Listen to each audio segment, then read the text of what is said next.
तो आज प्रूफ करने वाले हैं लॉज ऑफ रिफ्लेक्शन को on the basis of Huygens wave theory. आपने हाइजन वेव थ्योरी पढ़ी होगी।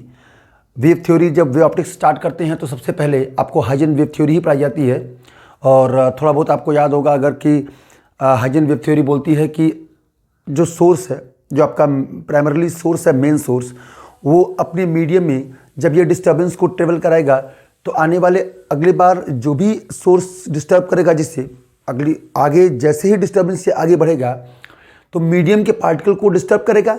और डिस्टर्ब करने के बाद वो जो डिस्टर्बेंस होंगे, वो जो डिस्टर्ब हुए पार्टिकल, वो खुद अपने आप में एक फ्रेश सोर्स का काम करेंगे और अपनी अपनी छोटे छोटे डिस्टर्बेंस का एक छोटा सा रिंग जैसा बना लेंगे। उन्हें हम वेवलेट्स बोलते हैं। तो फिर ये वेवलेट्स आगे आने वाले फिर से फ्रेश सोर्स का काम करेंगे और अगले मीडियम में पार्टिकल को डिस्टर्ब करेंगे और फिर हम वेव फ्रंट बनाते हैं कॉमन टेंजेंट वगैरह ड्रॉ करके। तो वेव थ्योरी आपने, हाइजन की वेव थ्योरी आपने पढ़ी होगी, जो उनके 3-4 जो पोस्टुलेट्स हैं। तो कुल मिलाकर के हाइजन वेव थ्योरी के बेसिस पर हम रिफ्लेक्शन और फिर रिफ्रैक्शन प्रूफ करेंगे। तो पहले प्रूफ करेंगे रिफ्लेक्शन, लॉज ऑफ रिफ्लेक्शन। और इसके लिए मैंने एक रिफ्लेक्टिंग सरफेस XY बना रखा है। ये पॉलिश किया हुआ एक सरफेस है और ये प्लेन वेव फ्रंट AB आकर के इंसिडेंट हो रही है। सो this is incident wave front. Wave front आप वेव ऑप्टिक्स में पढ़ते हैं कि वेव फ्रंट का मतलब होता है कि एक ऐसा सरफेस जिस पर आने वाले हर पार्टिकल एक ही फेज में वाइब्रेट करते हैं, ऑसिलेट करते हैं। मतलब जब डिस्टर्बेंस ऑसिलेट करेंगे, जो मीडियम के डिस्टर्बेंस होंगे, मीडियम के पार्टिकल डिस्टर्ब होंगे, उन सब पार्टिकल जिनका फेज एक ही है, एक ही फेज में ऑसिलेट कर रहे हैं, कॉमन एक सरफेस ड्रॉ कर लेते हैं। तो उस सरफेस का नाम हम रखते हैं वेव फ्रंट। और सोर्स को देखते हुए इनका जो शेप होता है वो भी अलग अलग होता है। तो हमने यहाँ पर प्लेन वेव फ्रंट कंसिडर किया हुआ है। तो प्लेन वेव फ्रंट AB जो इंसिडेंट वेव फ्रंट है आकर के यहाँ टकराता है और टकराने के बाद यही रिफ्लेक्ट होगा। और हमें इस बेसिस पर हाइजन की वेव थ्योरी लगा करके ये प्रूफ करना होगा कि रिफ्लेक्शन का लॉ वेव थ्योरी में भी मतलब काम करता है, वेव थ्योरी को फॉलो करता है। अगर हम लाइट को वेव माने तो ये मान करके हम रिफ्लेक्शन के लॉ को प्रूव कर सकते हैं। और रिफ्लेक्शन का लॉ क्या है? 2 लॉ हैं इसके, angle of incidence is equal to angle of reflection, और incidence wave front, reflected wave front और नॉर्मल, ये तीनों एक प्लेन में लाई करेंगे। तो ये दोनों बातें हम प्रूव करेंगे।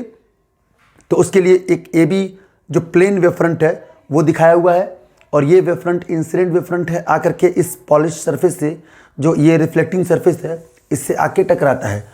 तो कुछ ऐसे टकराता है कि पहले ही मैंने मान लिया कि कुछ एंगल बनाते हुए टकराता है। मानने को ऐसे ही मान सकते थे, लेकिन ऐसे में एंगल ऑफ इंसिडेंस आपको बिल्कुल 0 मिल जाता। तो ऐसे माना हुआ है कि कुछ ना कुछ एंगल ऑफ इंसिडेंस मिला है, यानी वेव फ्रंट का कुछ हिस्सा, यानी कुछ डिस्टर्बेंस इस सरफेस से पहले टकरा गया और कुछ टाइम के बाद टकराएगा। जैसे इस वेव फ्रंट का अगर 2 पॉइंट मैं पकड़ लूँ ऐसे A और B, ये प्लेन वेव फ्रंट AB के 2 पार्ट A और B, ये वाला हिस्सा मान लो शुरुआत में टकराया और कुछ टाइम के बाद धीरे धीरे ये वाला हिस्सा टकराएगा। जैसे ये वेव फ्रंट ऐसे आया तो ये वाला नीचे वाला हिस्सा पहले टकरा गया, उसके बाद ये वाला हिस्सा टकराएगा, फिर ये वाला टकराएगा, फिर ये वाला टकराएगा, फिर ये वाला टकराएगा और कुछ टाइम के बाद जाके ये वाला भी कहीं यहाँ जाकर के इंसिडेंट होगा। तो जब ये इंसिडेंट होगा तब तक ये रिफ्लेक्ट हो चुका होगा। तो मान लें कि ये बिल्कुल इनिशियल टाइम है और इस मीडियम में लाइट की स्पीड क्या है? v। तो ये मान लें अगर ये वेव फ्रंट का हिस्सा B C तक पहुंचा, मतलब डिस्टर्बेंस B का डिस्टर्बेंस C तक पहुंचा T टाइम में, T टाइम के बाद पहुंचा, तो कुल मिला के कितनी दूरी तय की उसने? ये जो डिस्टेंस ट्रेवल किया वो कितना हो गया? VT। ये दूरी कितनी हो गई? VT। क्योंकि वेलोसिटी कितनी है इस मीडियम में? वेलोसिटी है आपका v। इस वेव की वेलोसिटी कितनी है? v। और T टाइम में B का डिस्टर्बेंस C तक पहुंचता है तो कितनी दूरी तय करेगा? VT। क्लियर है? ये एक प्लेन वेव फ्रंट AB किसी एंगल पर इंसिडेंट होता है। अगर नॉर्मल ड्रॉ कर दें तो ये आपका एंगल ऑफ इंसिडेंस I। अब कुछ बातें आपको ध्यान रखनी होगी, जैसे ये जो प्रोपेगेशन का डायरेक्शन है, यानी जो रेज हम बनाते हैं वो रेज वेव फ्रंट के परपेंडिकुलर होती हैं। तो अगर ये रेज इस वेव फ्रंट के परपेंडिकुलर है तो ये पूरा एंगल 90 होगा, ये पूरा एंगल 90 है। तो ये बचा हुआ एंगल कितना होगा 90 माइनस आई। और चूंकि ये नॉर्मल है इस सरफेस पर, इस रिफ्लेक्टिंग सरफेस पर ये नॉर्मल है, मान लें इसे नॉर्मल को Q, तो ये नॉर्मल है तो 90 डिग्री, 90 माइनस आई ये एंगल, तो ये वाला एंगल कितना होगा आई। ठीक, यहां तक क्लियर है। अब हाइजन प्रिंसिपल लगा देते हैं। हाइजन प्रिंसिपल बोलती है कि टकराने के बाद सोर्स अपनी अपनी वेवलेट्स बनाएगी और वो वेवलेट्स का कॉमन टेंजेंट ड्रॉ करेंगे तो हमें अगली वाली फॉरवर्ड डायरेक्शन में नेक्स्ट वेव फ्रंट मिल जाएगी। तो ए का डिस्टर्बेंस जैसे टकराया अपनी वेवलेट्स बनानी, मतलब अपनी अपनी वेव फ्रंट बनानी शुरू कर दी और वो वेव फ्रंट आगे ट्रेवल की। तो जब बी का डिस्टर्बेंस, बी वाला डिस्टर्बेंस सी तक पहुंचा तो उसने दूरी तय की वी टी, उतनी ही डिस्टेंस ट्रेवल करेगा ए का उतने टाइम में, क्योंकि स्पीड सेम है। भाई बी का डिस्टर्बेंस, बी वाला जो डिस्टर्बेंस है वो सी तक पहुंचा कितने टाइम में, टी टाइम में। तो टी टाइम में उसने कितनी दूरी तय की वी टी, तो टी टाइम में ए का डिस्टर्बेंस टकराने की बाद कितनी दूरी तय करेगा वी टी, उतनी तो दूरी तय करेगा।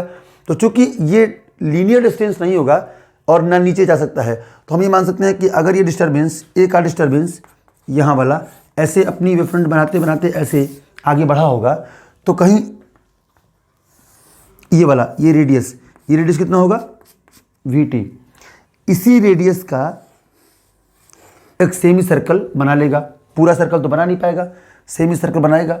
तो मान लें वो सेमी सर्कल यहाँ कहीं हुआ, तो ये ए का डिस्टर्बेंस यहाँ पहुँचा, ट्रेवल करते करते करते यहाँ पहुँचा, तो ये वाली दूरी कितनी होगी, ये दूरी भी उतनी ही होगी जितनी ये है, क्योंकि बी का डिस्टर्बेंस जब तक सी पे पहुंचा टी टाइम में, तो टी टाइम में ही उतने ही टाइम में ए का डिस्टर्बेंस भी उतनी ही दूरी तय करेगा वी टी।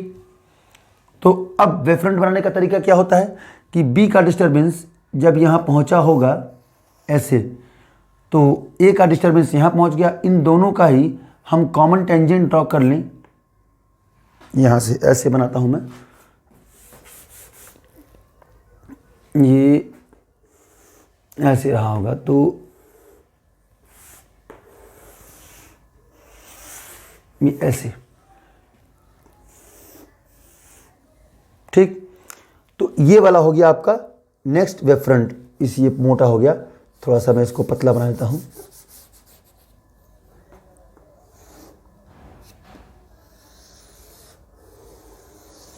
ये हो गया आपका अगला वाला वेव फ्रंट, यानी रिफ्लेक्टेड वेव फ्रंट।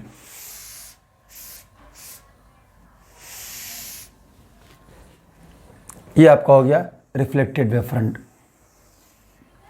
और ये रिफ्लेक्टेड वेव फ्रंट मिली कैसे? तो वेव फ्रंट बनाने का तरीका हाइजन वेव थ्योरी कहता है कि कॉमन टेंजेंट ड्रॉ कर ले, जितने भी डिस्टर्बेंस हैं, जितने भी एक ही फेज में वाइब्रेट कर रहे पार्टिकल हैं, उनका एक कॉमन टेंजेंट ड्रॉ कर ले, तो वही कॉमन टेंजेंट क्या देगा आपको, नेक्स्ट वेव फ्रंट। तो ये वाला हो गया आपका रिफ्लेक्टेड वेव फ्रंट। कैसे पता पड़ा कि ये रिफ्लेक्टेड वेव फ्रंट है?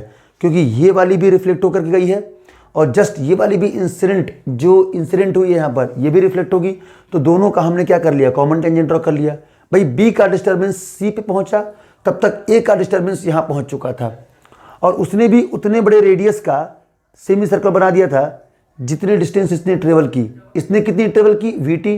तो ये वाला डिस्टेंस भी क्या होगा, यहाँ से ये वाला डिस्टेंस कितना होगा, उतना ही होगा, वी टी। अब इसे मान लें आप एफ। तो इधर आप डायरेक्शन दिखा दें इसके परपेंडिकुलर, ये परपेंडिकुलर रेज का डायरेक्शन, और वेव फ्रंट ऐसे आगे अब ट्रेवल करेगी। और ये हो गया इसके डायरेक्शन ऑफ प्रोपेगेशन। ये आपका इंसिडेंट वेव फ्रंट ऐसे आ रही थी, ये आपका इंसिडेंट वेव फ्रंट जब ये टकराई तो टकरा करके ऐसे रिफ्लेक्ट हो गई। और हमने रिफ्लेक्टेड वेव फ्रंट बनाया कैसे, जब ए का डिस्टर्बेंस यहाँ पहुँचा तब तक बी का डिस्टर्बेंस अभी कुछ दूर था।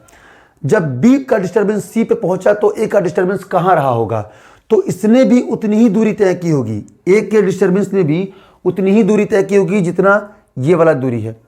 यानी टी टाइम में बी का डिस्टर्बेंस सी पे पहुंचा, कितनी दूरी तय की वी टी, तो उतने ही बड़े रेडियस का एक सेमी सर्कल बनाता हुआ ये डिस्टर्बेंस आगे बढ़ गया होगा। और दोनों का अगर हम कॉमन टेंजेंट ड्रॉ कर ले तो हमें नेक्स्ट वेव फ्रंट मिल गया। सो this is reflected wave front, this is direction of propagation. Clear? तो अब यहां भी ड्रॉ कर लेते हैं नॉर्मल इस पॉइंट पे, तो ये हो गया आपका एंगल ऑफ रिफ्लेक्शन आर। अब फिर से लगाते हैं ज्योमेट्री, ये वाला इसके परपेंडिकुलर, यानी ये वेव फ्रंट मान लें इसे आप सी एफ और इसे भी कुछ मान लें आप पी, तो सी एफ पी ये आपका हो गया रिफ्लेक्टेड वेव फ्रंट ये, और इंसिडेंट सॉरी ये जो डायरेक्शन ऑफ प्रोपेगेशन है यानी रेज है, रेज और वेव फ्रंट के बीच का एंगल होता है 90 डिग्री, तो बचा हुआ एंगल कितना 90 माइनस आर, ये वाला एंगल। अब ये नॉर्मल है इस पर, इस सरफेस पे, तो ये पूरा 90, तो ये वाला एंगल कितना आर, ये एंगल कितना हो गया आर। अब तो मिल गया हमें आई और आर। अब ज्योमेट्री देख के ही साफ साफ लग रहा है कि ट्राइंगल होगा ये ए बी सी, ये पॉइंट आपका सी है, ट्राइंगल ए बी सी और ट्राइंगल ए एफ सी, ये दोनों कॉन्ग्रुएंट ट्राइंगल हैं, तो लिख लेते हैं इन्हें, triangle A B C is congruent with triangle A F C, और इन्हें इनका रीजन लिख लेते हैं। पहला,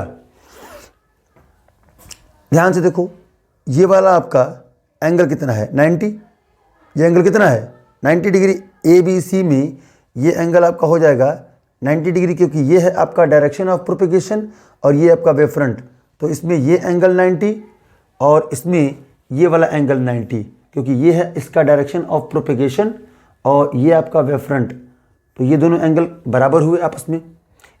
इस ट्रायंगल में ए बी सी में और ए एफ सी में, इन दोनों में ये एंगल आपस में बराबर, तो ये हो गया angle B is equal to angle F which is equal to 90 degree. ये पहला पॉइंट। दूसरा पॉइंट, ये वाली दूरी AF और BC ये आपस में बराबर हैं, और ये दोनों आपस में बराबर हैं, तो कितने हैं VT के इक्वल हैं। भाई ये वाली दूरी और ये वाली दूरी तो बराबर ही होगी, और किसके इक्वल है VT के। और थर्ड पॉइंट इसमें आप लिख लें कि ये वाला जो साइड है आपका AC, वो दोनों ट्रायंगल में आ रहा है, तो कॉमन है, तो AC is common in both triangle. So इन तीन पॉइंट के बेसिस पर हम ये बोल सकते हैं कि वो दोनों ट्रायंगल आपस में कैसे हैं, कॉन्ग्रुएंट हैं। अब अगर दोनों ट्रायंगल कॉन्ग्रुएंट हैं तो इसका मतलब है कि एंगल BAC और एंगल ACF, यानी ये वाला ट्रायंगल, ये वाला एंगल, ये एंगल और ये एंगल आपस में बराबर होंगे। तो लिख लेते हैं angle BAC is equal to angle ACF, और ये कुछ और नहीं, ये एंगल I है और ये वाला एंगल क्या है R है। तो ये पहला पार्ट इसका प्रूफ हो गया कि angle of incidence is equal to angle of reflection. So this is the first part of laws of reflection. अब दूसरे पार्ट पर आते हैं। दूसरा पार्ट कहता है कि नॉर्मल इंसिडेंट वेव फ्रंट और रिफ्लेक्टेड वेव फ्रंट ये तीनों एक ही प्लेन में होंगे। तो चलो इसे प्रूफ करते हैं। तो पहले वेव फ्रंट को देखते हैं कि ये आपका वेव फ्रंट, ये AB वेव फ्रंट है, ये आपका मान लें C और इसे मान लें कुछ नाम दे दी D, ये CD वेव फ्रंट है, और ये वाली लाइन आपका AB wave front, CD wave front और ये रिफ्लेक्टिंग जो सरफेस है, ये तीनों इस प्लेन के, जिस प्लेन में आपने ये ड्रॉ किया है, यानी इस बोर्ड के प्लेन के परपेंडिकुलर हैं। तो इन तीनों को लिख लेते हैं यहाँ AB, ये वाला वेव फ्रंट, और उसके बाद ये वेव फ्रंट CD और XY, these are perpendicular to plane of, मैं यहाँ पे लिखूंगा बोर्ड और आप लिखेंगे कॉपी या पेपर, प्लेन ऑफ पेपर जो भी होगा आपका जिस पे ड्रॉ कर रहे हैं आप, तो प्लेन ऑफ बोर्ड। तो ये तीनों यानी A B wave front, C D wave front, ये वाला, और कहाँ गया, A B wave front, C D और X Y, these are perpendicular to plane of board. अब इसके बाद ध्यान से देखो, तो इसके परपेंडिकुलर ये है यानी ये एम ए, इसके परपेंडिकुलर यानी इस वाले के परपेंडिकुलर ये है, और नॉर्मल तो हमेशा इस रिफ्लेक्टिंग सरफेस के परपेंडिकुलर होगा। तो अगर ये तीनों यानी क्यू ए यहाँ पे C F reflected wave front था, यहाँ पे सी एफ लिखा जाएगा, मैंने सी डी लिख दिया है, सी एफ ये वेव फ्रंट है ना, तो A B incident wave front, C F reflected wave front और X Y plane of reflection या जो भी है आपका रिफ्लेक्टिंग सरफेस, ये तीनों इस बोर्ड के प्लेन के परपेंडिकुलर हैं। अब इनके परपेंडिकुलर ढूंढते हैं, तो ये वाली रेज यानी एम ए किसके परपेंडिकुलर है, ए बी के, तो इसे लिख लेते हैं M A is perpendicular to A B. इसके बाद यहाँ देखो C D is perpendicular to C F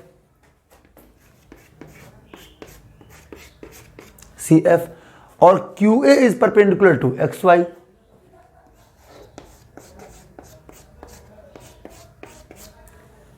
ठीक, इसका क्या मतलब हुआ, इसका मतलब समझो, बस इसमें कुछ मैथमेटिक्स नहीं है, थोड़ी सी थ्योरेटिकल कुछ कंसेप्चुअल नॉलेज की ज़रूरत है। बस थोड़ा कंसेप्ट लगाएंगे और इस ज्योमेट्री को देख करके और कंसेप्चुअली इसको प्रूव कर लेंगे कि ये तीनों एक ही प्लेन में कैसे लाई कर रहे हैं। तो A B wave front, C F wave front और एक्स वाई ये तीनों इस बोर्ड के प्लेन के परपेंडिकुलर हैं। अगर ऐसा है तो एम ए ये जो इंसिडेंट रे का ये जो रेज का डायरेक्शन है वो इसके परपेंडिकुलर, इस सी डी का डायरेक्शन जो सी डी है उसका डायरेक्शन इसके परपेंडिकुलर और क्यू ए इसके परपेंडिकुलर। इसका मतलब है कि ये तीनों यानी incident wave front, reflected wave front और एक्स वाई ये तीनों बोर्ड के परपेंडिकुलर, ये तीनों इसके परपेंडिकुलर। इसका मतलब है ये तीनों एक ही प्लेन में होंगे, तभी ये पॉसिबल है। भाई सीधी बात है, अगर हमने मान रखा है कि ये तीनों बोर्ड के प्लेन के परपेंडिकुलर हैं और ये तीनों दिख रहे हैं एम ए, सी डी और क्यू ए, ये इन तीनों के परपेंडिकुलर हैं, तो वो तीनों तो एक ही प्लेन में होंगे, तभी पॉसिबल है। हमें तो एक प्लेन से मतलब है, एक ही प्लेन में incident wave front, reflected wave front और नॉर्मल ये तीनों एक प्लेन में लाई कर जाएं, बाकी वो कोई सा भी प्लेन हो उससे कोई मतलब नहीं है। तो हमें उस प्लेन के परपेंडिकुलर वाला दिखाना होगा कि एक इस बोर्ड के प्लेन के परपेंडिकुलर, दूसरा जो इसके परपेंडिकुलर है वो भी इसके परपेंडिकुलर हो रहा है। तो इसका मतलब है कहीं ना कहीं वो तीनों एक ही प्लेन में लाई करेंगे, तभी ऐसा पॉसिबल होगा। So this proves second part of the laws of reflection. इससे आपका सेकेंड पार्ट भी प्रूफ हो गया कि incident wave front, reflected wave front और नॉर्मल ये तीनों एक ही प्लेन में लाई करेंगे। So this is proving of laws of reflection on the basis of Huygens wave theory. तो नेक्स्ट प्रूफ करेंगे अब नेक्स्ट वीडियो में refraction with the help of Huygens wave theory.